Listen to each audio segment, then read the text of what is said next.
को powered by Vimal. Vimal बोलो जुबा केसरी. आज एका महत्त्वाच्या विषयावर आजची पत्रकार परिषद आहे. आपल्याला माहीत असेल की आपली विधानसभेची निवडणूक झाली, मतमोजणी झाली आणि काही ट्विट काही लोकांनी केली की मताच्या आकडेवारीवरनं शिवसेनेच्या निशाणीच्या बाबतीमध्ये निर्णय पुन्हा होऊ शकतात, अशा पद्धतीचा एक फार मोठा गैरसमज पसरवण्याचा प्रयत्न पुन्हा एकदा विधानसभेच्या निवडणुकीच्या निमित्तानं काही लोकांनी सुरू केलेला आहे. मला या पत्रकार परिषदेच्या माध्यमातून सांगायचं आहे की जो निकाल शिवसेनेच्या धनुष्यबाणाच्या संदर्भामध्ये झालेला आहे, शिवसेना पक्षाच्या संदर्भामध्ये झालेला आहे, याच्यामध्ये निवडणूक आयोगानं प्रत्येक कागदपत्र तपासून तो निर्णय घेतलेला आहे. आणि थोडेफार आता काही गोष्टीचा गैरसमज पसरवत असल्यामुळे काही आकडेवारी मी आपल्याला सांगणार आहे. कारण जे शिवसेना चिन्ह दिलं गेलं, शिवसेना पक्ष आणि धनुष्यबाण चिन्ह दिली गेलं, त्याच्यावर काही क्रायटेरिया ठरलेले होते. त्याच्याबद्दलची घटनापूर्वीची काय होती हे देखील तपासण्यात आलेली होती आणि त्याच्यानंतर तो निवडणूक आयोगानं निर्णय दिला. पण गेले 7-8 दिवस अनेक माध्यमातून असेल, सोशल मीडियाच्या माध्यमातून असेल, असा एक अपप्रचार केला जातो की या सगळ्या गोष्टीचा पुनर्विचार होणार आहे. तर फक्त महाराष्ट्रातली मी आकडेवारी आपल्याला सांगणार आहे. ह्याचा पुनर्विचार होण्याचा काही प्रश्नच येत नाही. याच्यामध्ये जो काही गैरसमज पसरवला जातोय हा नाहक एक नकारात्मक दृष्टिकोन शिवसेनेच्या निमित्तानं पसरवला जातोय. कारण आमचा स्ट्राईक रेट हा सगळ्यात जास्त आहे आणि निवडणूक आयोगानं जी आकडेवारी जाहीर केली महाराष्ट्रात, त्याच्यामध्ये शिवसेनेनं 15 जागा लढवलेल्या होत्या आणि युबीटीनं 21 जागा लढवलेल्या होत्या. 15 जागा लढवून आमचा स्ट्राईक रेट जो आहे तो 46.67 आहे आणि युबीटीचा जो आहे तो 42.66 आहे.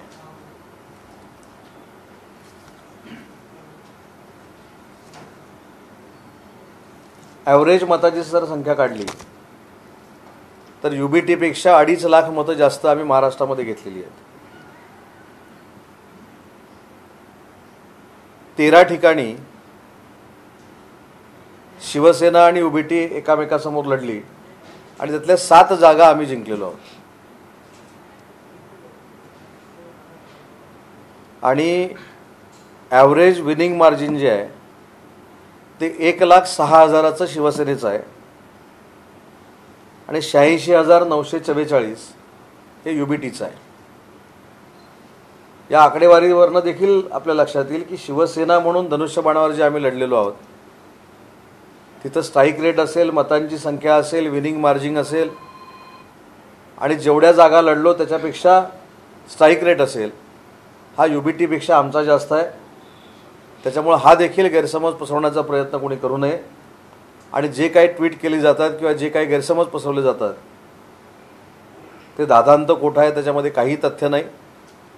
पण आज या पत्रकार परिषदेच्या माध्यमातून महाराष्ट्रामध्ये उबाठापेक्षा मताच्या संख्येमध्ये आणि स्ट्राईक रेट गृहीत धरला तर खासदारांच्या संख्येमध्ये शिवसेना हे पुढे आहे, हे निवडणूक आयोगानं सांगितलेलं आहे. त्यामुळे जास्त मला त्याच्यावर काही चर्चा करायची नाही. फक्त जो काही गैरसमज होता तो दूर करण्यासाठी आजच्या पत्रकार परिषदेचं आयोजन केलेलं आहे. दुसरा जो महत्त्वाचा मुद्दा आहे तो म्हणजे कोकण पदवीधर मतदारसंघामध्ये जी निवडणूक सुरू आहे त्याच्यामध्ये पालघर, ठाणा, नवी मुंबई, रायगड, रत्नागिरी आणि सिंधुदुर्ग अशा पद्धतीचा हा मतदारसंघ आहे. काल सकाळपासूनच रायगड जिल्ह्याचा पालकमंत्री असल्यामुळं पूर्ण रायगड जिल्ह्यामध्ये आणि आज पूर्ण दिवस रत्नागिरी जिल्ह्यामध्ये भाजप, शिवसेना, राष्ट्रवादी काँग्रेस पार्टी आणि मित्रपक्ष या प्रत्येक तालुक्याच्या आमच्या बैठका पार पडल्या आणि दोन्ही जिल्ह्यांचा आढावा घेतल्यानंतर ठामपणानं सांगतो की निरंजन डावखरे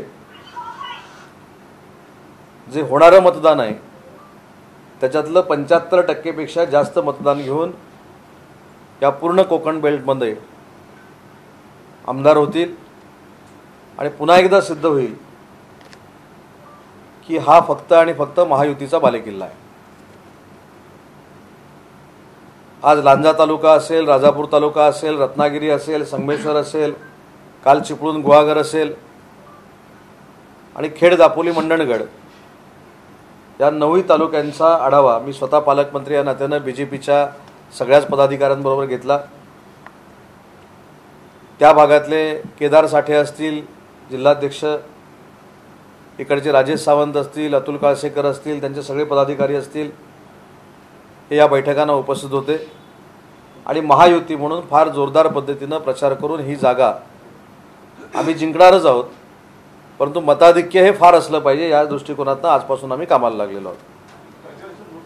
एक मिनिट. प्रचाराचा जो सगळ्यात महत्त्वाचा मुद्दा, जुनी पेन्शन योजना जो आहे त्या बाबतीमध्ये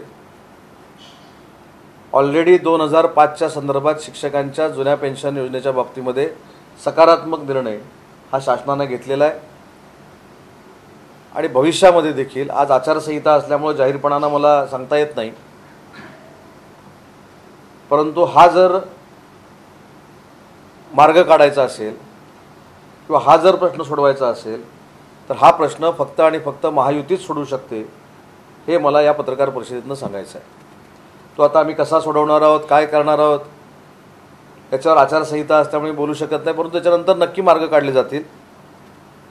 महाराष्ट्रामध्ये अन्य ठिकाणी देखील या सगळ्या निवडणुका चालू आहेत, तिथं देखील आम्ही महायुती म्हणून लढतोय, सगळ्याच्या सगळ्या जागा आम्ही जिंकू हा आम्हाला ठाम विश्वास आहे. आणि म्हणून लोकसभेमध्ये जे नकारात्मक गोष्टी सांगून काही घटकांना आमच्यापासून दूर नेलेलं होतं, त्यांचा देखील या 15 दिवसामध्ये गैरसमज दूर करण्यामध्ये आम्ही यशस्वी झालेलो आहोत.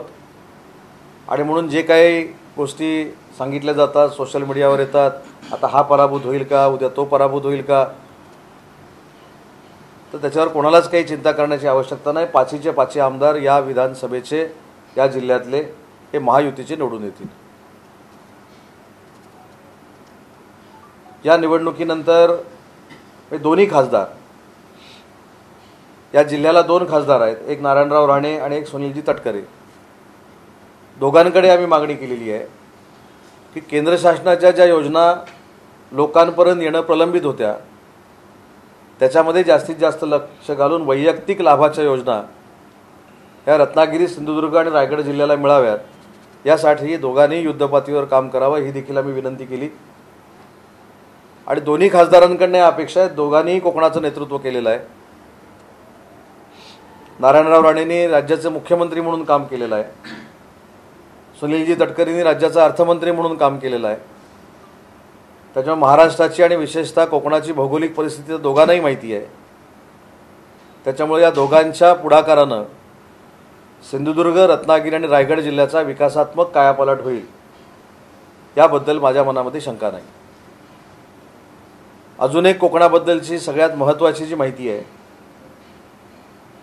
ती म्हणजे 6 जागांपैकी 5 जागा या पूर्ण कोकण बेल्टमधल्या महायुतीनं जिंकलेल्या आहेत. त्याच्यामुळं काही गैरसमजातनं मतं बाजूला झाली असतील, काही गैरसमजातनं मतं बाजूला नेण्यामध्ये काही लोक यशस्वी झाली असतील, तर तो गैरसमज आम्ही काही कालावधीमध्ये दूर करू आणि सिंधुदुर्ग, रत्नागिरी, रायगड, नवी मुंबई, ठाणे आणि पालघर 100% रिझल्ट आम्ही महायुतीला मिळवून देऊ. या संपूर्ण कोकणपट्ट्यामध्ये 74 ते 75 जागा या विधानसभेच्या आहेत.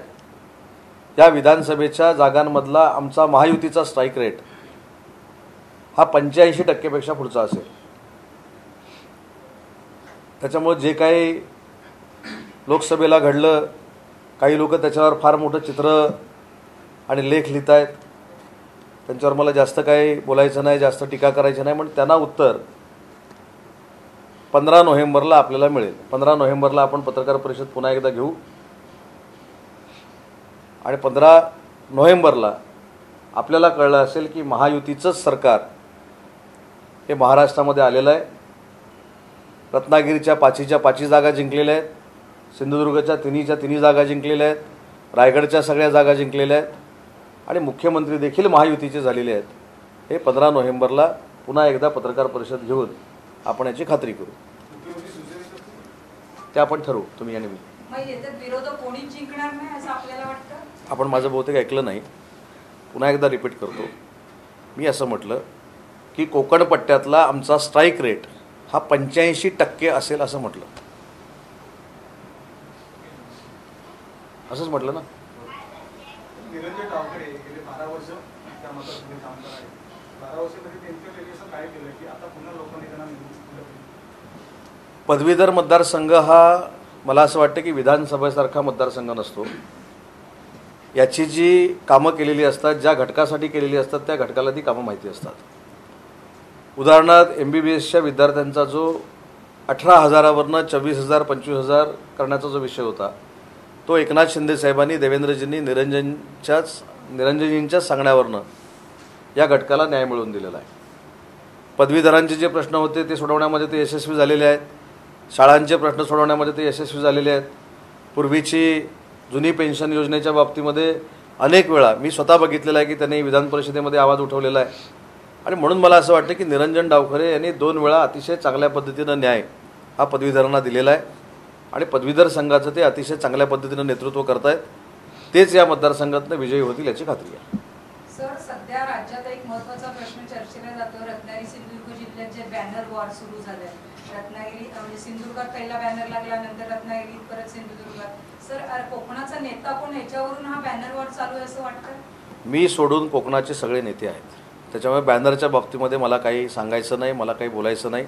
कदाचित काल ऐकलं नसेल, बॅनर काहीतरी पालीला लावला अशी काहीतरी फार मोठी बातमी, आंतरराष्ट्रीय बातमी सगळीकडे झाली. आणि काल सकाळपासून मर्सिडीजचे 3,000 कोटी आले की नाही ह्याच्यापेक्षा बॅनर लागला, पालीमध्ये लागला. ज्यांनी कोणी लावला त्यांचं मनापासून पहिलं अभिनंदन आणि धन्यवाद. माझं गाव अख्ख्या देशाला कळलं की पाली गावामध्ये हा बॅनर लागला. पण बॅनर लावल्यामुळं मला अजिबात दुःख नाही. जर तो माझ्यासाठी लावला असेल तर मला दुःख असण्याचं कारण आहे. ज्यांना कोणाला वाटतं की बॅनर माझ्यासाठी लागलेला आहे त्यांना दुःख असण्याचं कारण आहे. आणि त्याच्यावर नारायणराव राणे साहेबांचा फोटो आहे, त्याच्यावर बाप लिहिलेला आहे, त्यांचं वय 72 आहे. तर मला असं वाटत नाही की त्याच्यामध्ये मला काय मनाला लागलेलं आहे. त्याची चिंता आपण पण करण्याची काही आवश्यकता नाही.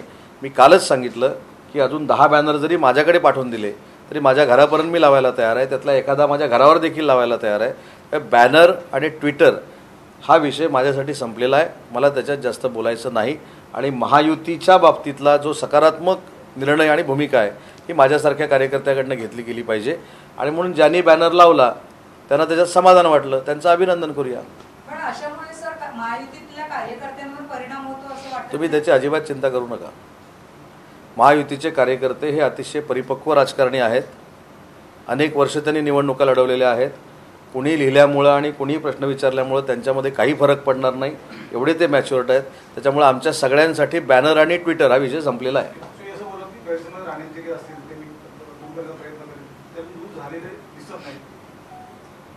मग राणेने बॅनरला येऊन हाण लावला, राणेने लावला. काल आपली स्टेटमेंट बघितली नाही माझी.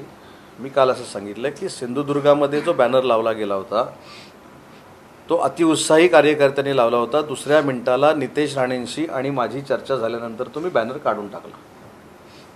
मी काय म्हटलं होतं, नितेशजी राणेंशी चर्चा झाल्यानंतर मी काढून टाकला. ह्याचा अर्थ कुठेतरी संवाद आहे ना. तुम्ही चिंता करू नका चव्हाण साहेब. मी काय सांगितलं बॅनर काढावा किंवा न काढावा याची काळजी तुम्हाला असण्यापेक्षा आम्हाला असली पाहिजे. असू दे ना, माझी काळजी कोणाला किती आहे मी गेले 8 दिवस सोशल मीडियातनं बघतोय. त्याच्यामुळे तुम्ही अजिबात चिंता त्याची करू नका. नाही, मी सांगितलं ना, मी सोडून सगळे तुम्ही. तुम्हाला जर अशी अपेक्षा असेल की मी म्हणजे कोकणचा नेता, मी सर्वसामान्य कार्यकर्ता आहे, मला मतदार निवडून देतात, मी कार्यकर्ता म्हणून काम करतो. त्याच्यामुळे मी सोडून ज्यांना ज्यांना असं वाटतं की ते कोकणचे नेते आहेत ते सगळे कोकणचे नेते आणि मी त्यांचा कार्यकर्ता. मला काहीच वाटत नाही. रत्नागिरी संगमेश्वर मतदारसंघाच्या मतदारांच्या आशीर्वादानं फक्त मी आमदार जे राहणार होतो ते उद्योगमंत्री पदापर्यंत पोचलो 1-1 लाखांना मताधिक्य दिल्यामुळं. त्याच्यामुळं मी त्याच्यात समाधानी आहे. मला अजिबात नेत्यांच्या कॉम्पिटिशनमध्ये जायचं नाही. ज्यांना ज्यांना कॉम्पिटिशन लावून घ्यायचे किंवा ज्यांना ज्यांना बनायचे त्यांना माझ्या शुभेच्छा. साहेब, आता तुम्ही म्हणालात महायुतीचे 5ही उमेदवार हे विजय होतील विधानसभेला. त्यामध्ये शिवसेनेच्या जागा किती असतील? आता हे अधिकार मला दिलेले नाही आहेत. एकनाथ शिंदेसाहेब त्याचा निर्णय घेतील, देवेंद्रजी निर्णय घेतील, अजितदादा निर्णय घेतील. ज्या आमच्या वाट्याला येतील धनुष्याच्या त्या पण आम्ही जिंकू, घड्याळाच्या वाट्याला येतील त्या पण जिंकू, महायुतीच्या सगळ्या जागा जिंकू. पण विधानसभेपर्यंत महायुती असेल. तुम्हाला काय कळलंय? साहेब, रत्नागिरी जिल्हा शिवसेनेचा बाले जिल्हा आहे. नाही, मला एक कळत नाही. म्हणजे तुमचा आदर ठेवून मी सांगतो की जी बातमी कुठंच नाही ती तुमच्यापर्यंत पोहोचलेली आहे. साहेब, रत्नागिरी सर, जिल्हा कारण का सांगू सर, महायुती होईपर्यंत प्रत्येक पक्षातले विद्यमान किंवा संभाव्य उमेदवार इच्छुक झाले असू देत ना. लोकशाहीमध्ये हा अधिकार आहे प्रत्येकाला इच्छुक राहण्याचा. त्याच्यामध्ये तुम्ही आणि मी कसं काय बंधन आणू शकतो त्याच्यावर? तुम्ही आता लिहिता त्याच्यावर हे कसे काय बंधन आणू शकता? बरोबर ना. शेवटी लोकशाही आहे. त्याच्यामुळं कोणी कोणाचा मी उद्या कुठचाही मतदारसंघ मागू शकतो, द्यायचा की नाही हे शेवटी नेते मंडळी ठरवणार आहेत. त्याच्यामुळे जे आम्ही टेन्शन घ्यायला पाहिजे ते टेन्शन तुम्ही घेऊ नका. म्हणजे लोकसभा निवडणुकीत झालं की उशिरापर्यंत उमेदवार घोषित नाही झाला, संभ्रम निर्माण झाला, तसं विधानसभेला होण्याची शक्यता वाटते का? कारण इच्छुकांची संख्या नाही, होऊ नये या मताचे आम्ही आहोत. कारण अनेक वेळा लोकसभेच्या निवडणुकांमध्ये उशिरा उमेदवार डिक्लेअर झाल्यामुळं कदाचित प्रचाराला जो वेळ मिळतो तो कमी मिळालेला आहे. मी तेच सांगितलं की सगळे नेते अतिशय मॅच्युअर्ड आहेत. त्याच्यामुळे त्यांना कधी काय निर्णय घ्यायचे माहिती आहेत. आता महायुतीतलंच आपल्याला सगळ्यांना म्हणजे आता प्रश्न विचारले जात आहेत. महाविकास आघाडीमध्ये पण छोटा भाऊ मोठा भाऊ सुरू आहे ना. काल कोण पत्रकार परिषदेला गेले नाही त्याच्याबद्दल प्रश्न विचारला नाही. त्याच्यामुळं आमच्या महायुतीमध्ये सगळं अलबेल आहे. महाविकास आघाडीमध्ये काही अलबेल नाही. आता मोठा कोण, धाकटा कोण, छोटा कोण हे त्यांच्यात पण चालू आहे. पण शेवटी त्यांचा लोकशाहीतला तो अधिकार आहे. तसं माझ्या महायुतीमध्ये काय करायचं, कुठच्या जागा घ्यायच्या हे 3 नेते ठरवतील आणि जे उमेदवार येतील त्यांना आम्ही निवडून देऊ. साहेब, कालच्या पत्रकार परिषदेमध्ये उद्धव ठाकरे आणि महाविकास आघाडीच्या पत्रकार परिषदेमध्ये नाना पटोले उपस्थित नव्हते. त्याबद्दल त्यांच्यात काही अंतर्गत वाद सुरू झाले अशी चर्चा आहे. आपल्याला काय वाटतं? आता बघा, पत्रकार परिषद महाविकास आघाडीची, त्यात नानासाहेब पटोले उपस्थित नाही. नानासाहेब पटोलेंचा माझ्याकडे फोन नंबर आहे, तर मी तुमच्याकडे देतो. त्यांनाच विचारावं नाराजीनं आले नाही आले, त्यांना माहिती. आता पण काहीतरी आहे असं वाटतंय, तुम्हाला पण वाटतंय की नाही? तसं काहीतरी चालू आहे. रत्नागिरी विधानसभा मतदारसंघात कालच बंड्या साळवी यांचा वाढदिवस झाला. त्यांना शुभेच्छा देताना भावी आमदार म्हणून असे दिले गेले. ते सुद्धा रत्नागिरी विधानसभा मतदारसंघासाठी इच्छुक आहेत. कदाचित अरे इच्छुक का असू नये? काल विनायक राऊत म्हणाले पक्षाने आदेश दिला तर माझी पण तयारी आहे. नाही, मी काय म्हणतो की विनायक राऊतांनी नाही, कुणीही काय इच्छुक राहू नये. माझा प्रश्न तुम्हाला हा आहे की कोण इच्छुक राहते म्हणून मी जर काळजी करत नाही तर तुम्हाला पण काळजी करायची आवश्यकता नाही ना.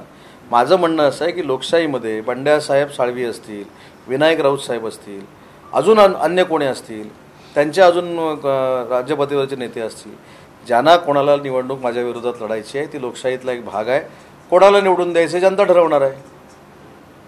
त्याच्यामुळे ते इच्छुक झाल्यानंतर तुमची अशी अपेक्षा आहे काय की मी त्यांना सकाळी 9:30 वाजता जसं शिवीगाळ होते तशी करावी, त्यांना काहीतरी वाईट बोलावं, त्यांना अजून काहीतरी? शेवटी लोकशाहीतला तो भाग आहे. उलट त्यांच्या वाढदिवसाला मी देखील त्यांना फोन लावून शुभेच्छा दिलेल्या आहेत. विचारा बंड्यासाहेब साळवींना. सकाळी 9:30 वाजता मी त्यांना फोन करून सांगितलं बंड्याशेठ वाढदिवसाच्या शुभेच्छा. ही लोकशाहीतली एक प्रक्रिया आहे. इथं काय भारत पाकिस्तान नाही. म्हणून बॅनरवर पण मी सांगितलं की बॅनर जो लावला तो माझ्यासाठी विषय संपला. त्याच्यामुळे माझ्या मतदारसंघामध्ये कोण जर उभंच राहू नये अशी जर तुमची स्वतःची इच्छा असेल तर माझ्या वतीनं तुम्ही जनजागृती करा. तुम्ही त्यांना सांगा बाबा याच्या विरोधात नका उभं राहू. सर, आपलं असं म्हणणं आहे की तुमच्या विरुद्ध कोणी उभं राहिलं तरी तुम्हाला काही फरक पडत? मी असं अजिबात म्हटलेलं नाही. हे तुम्हाला असं का ऐकायला जातं मला कळत नाही. बाकीच्यांना गेलं काय तर सांगा बाबा, मी असं म्हटलं का?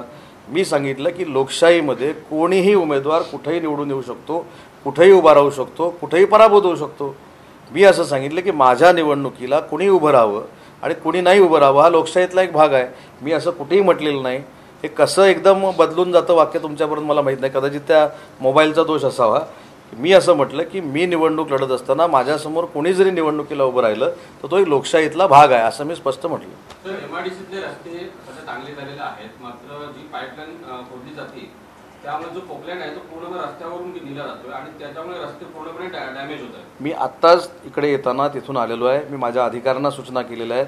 अशा पद्धतीचा पोकलँड जर नेला तर त्याला दंड पण आहे. फुटावरचा दंड आहे, तो ताबडतोब लावून टाका अशा सूचना दिलेल्या आहेत. उद्धवनगरच्या रस्त्यावरचं कुठे राहिलंय? म्हणजे रस्त्याचे मंजूर झाले रविवारी एक व्हिडिओ व्हायरल झाला होता, गाडीवरनं कोणतरी पडलं. पावसाळ्यात उद्यमनगरच्या रस्त्यावरनं जाताना नेमकं काय ते ग्रामपंचायतीने तो रस्ता करायचा? मला असं वाटतं की MIDCच्या माध्यमातून उद्यमनगर MIDC पण सगळे 7 कोटी रुपये खर्च करून आपण रस्ते करतोय. टेंडर झालेली आहेत, पावसानंतर ती कामं सुरू होतील. आता उद्यमनगर कुठं, संमित्रनगर कुठं, आपण थोडं आता उद्यमनगर म्हणजे डायरेक्ट यांच्याकडे आलं शिरगाव, आणि संमित्रनगर म्हणजे शहरातनं, बरोबर ना, शहरातनं. तुम्ही दोघांनी आधी एकमत करून सांगा मला. मग तेच मी सांगितलं, उद्यमनगरच्या रस्त्यांना 5 कोटी रुपये की 7 कोटी रुपये MIDC कडनं मंजूर केलेले आहेत. टेंडर झालेलं आहे. पावसाळ्यानंतर सगळी कामं त्याची सुरू होतील. कसला आचारसंहिता असल्यामुळे डायरेक्ट मी बैठकी लावू शकत नाही, परंतु टेलिफोनद्वारे मी जिल्हाधिकाऱ्यांच्या संपर्कात आहे, SPंच्या संपर्कात आहे, सगळ्या अधिकाऱ्यांच्या संपर्कात.